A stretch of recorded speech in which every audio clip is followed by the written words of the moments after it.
Hello, thanks for joining us today on Arts 24.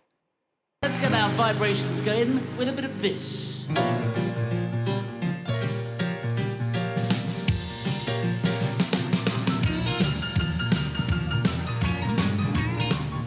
From playing London pub gigs as a teenage pianist to selling out concert venues and achieving his first #1 album at age 66 with Rod Stewart. Today's guest has spent more than 5 decades making music as bandleader of his legendary Rhythm Blues Orchestra, co-founder of the rock group Squeeze, and host of British TV's longest-running live music show with guests like Taylor Swift and Paul McCartney. He's arguably the most connected man in British music. Now he's back on tour with a stop in Paris in April.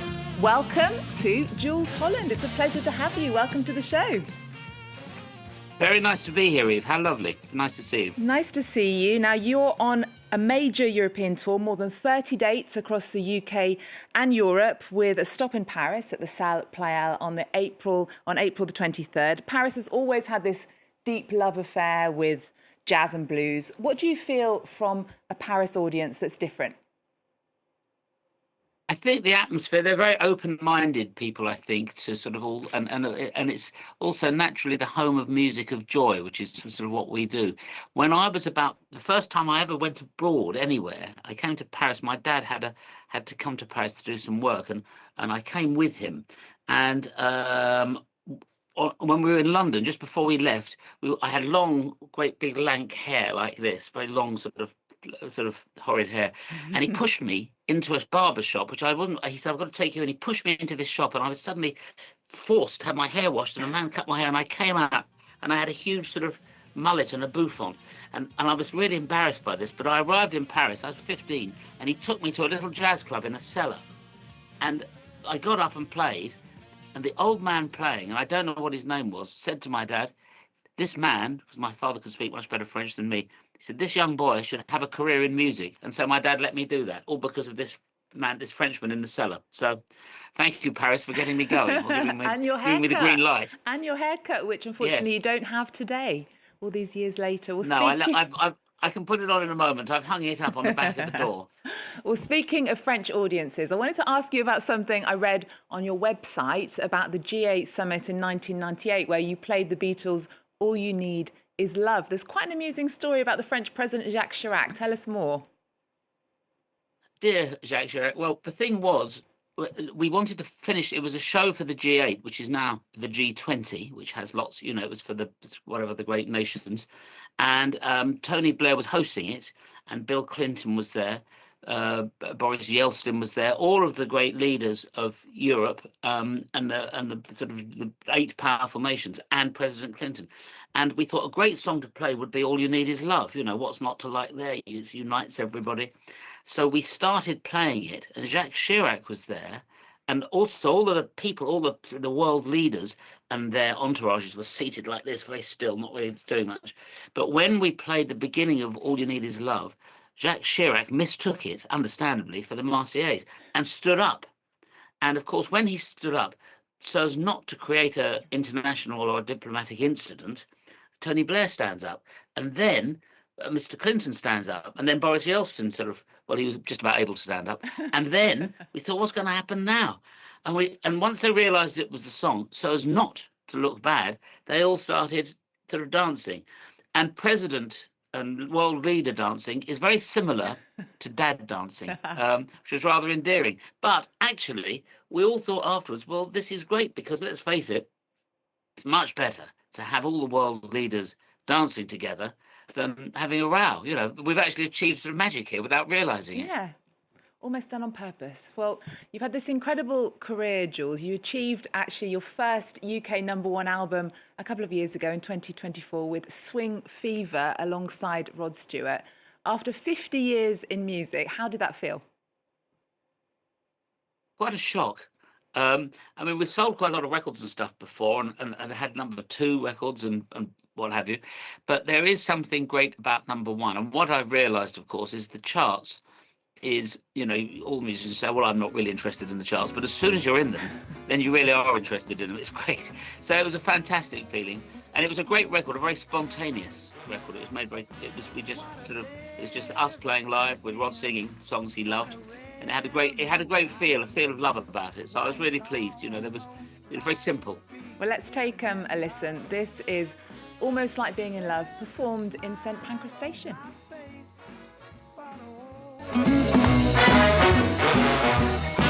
What a day this has been.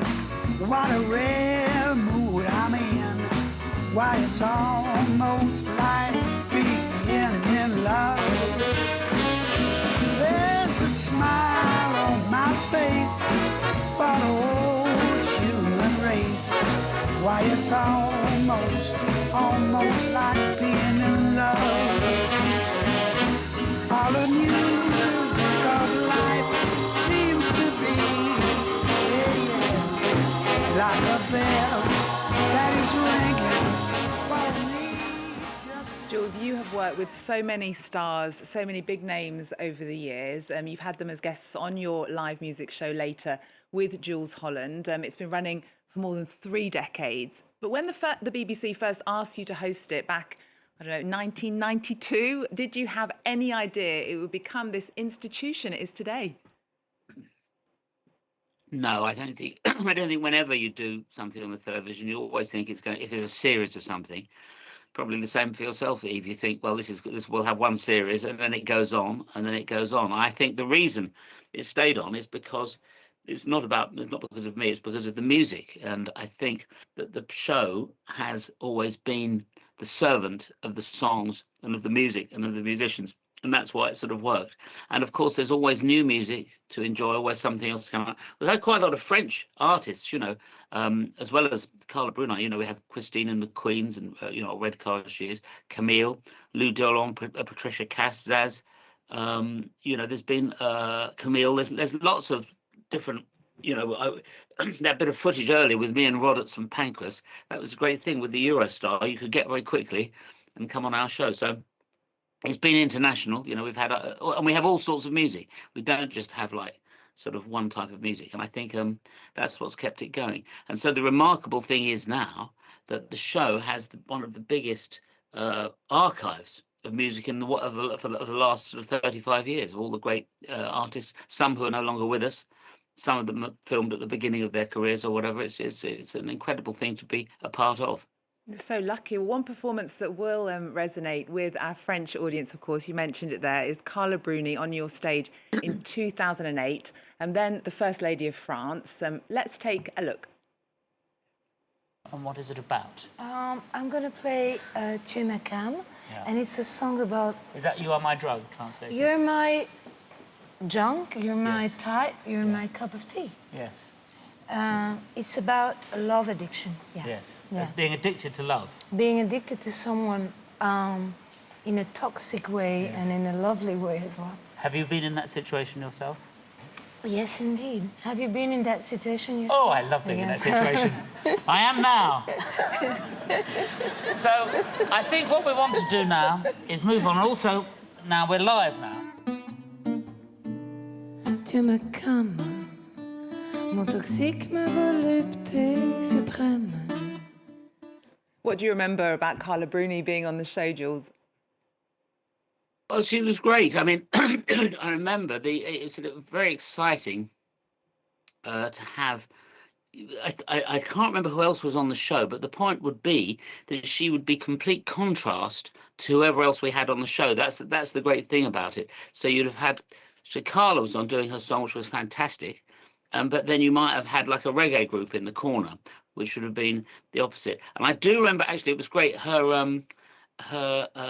Because you know there were some security issues because she was the First Lady of France at the time. I remember there was like a French deuxième bureau or whatever they would be, like kind of security man, but there was also a sort of MI5 sort of Secret Service one there as well. But you could see, and they were sort of outside her dressing room, and I had to go and knock on the door. But you knew exactly which one was which, because the French one had a black polo neck and was unshaven and looked very handsome, and the British one had a sort of a suit and a tie and was standing like that.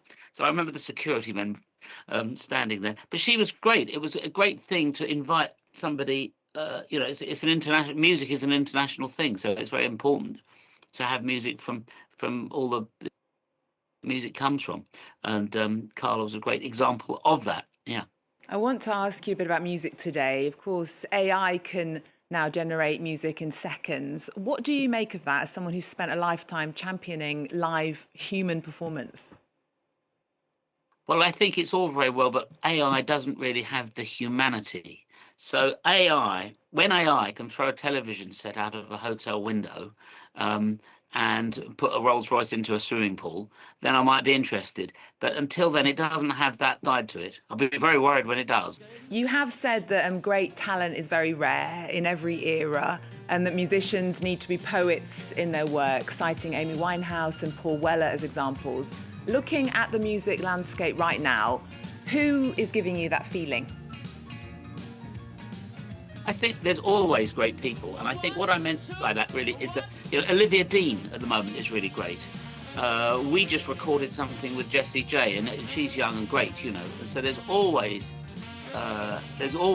great people, and I think the most important thing, as always, and when I worked with Amy Winehouse, is the song has to come out of here. They have the singer, whether they've written the song or not, has to inhabit the song. They have to believe the song. And then the people can believe it, and then it's real. That's the thing. Yeah. Jools, we're out of time. We've got so much to talk about, but we're going to have to skip to the end. We always end our shows with our guests' cultural pick of the moment. You have chosen the new exhibition from Tracey Emin. It's called A Second Life. It's on at the Tate. Why have you chosen that? Well, I thought if anybody is coming over from France and happens to be visiting London, I would recommend that because it's rather moving. She appeared, I've got a radio program as well, and she came on that, and she said, I said, oh, well, because she hadn't been at all well. And she said, no, she said, I wasn't not well. She said, I was dead.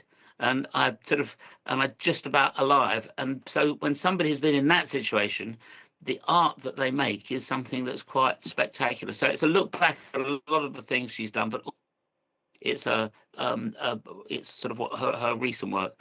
She's quite an extraordinary person, and I think when you see the exhibition, that comes out. So if anybody's watching this and is going to London, that's sort of thing you can go and have a look at.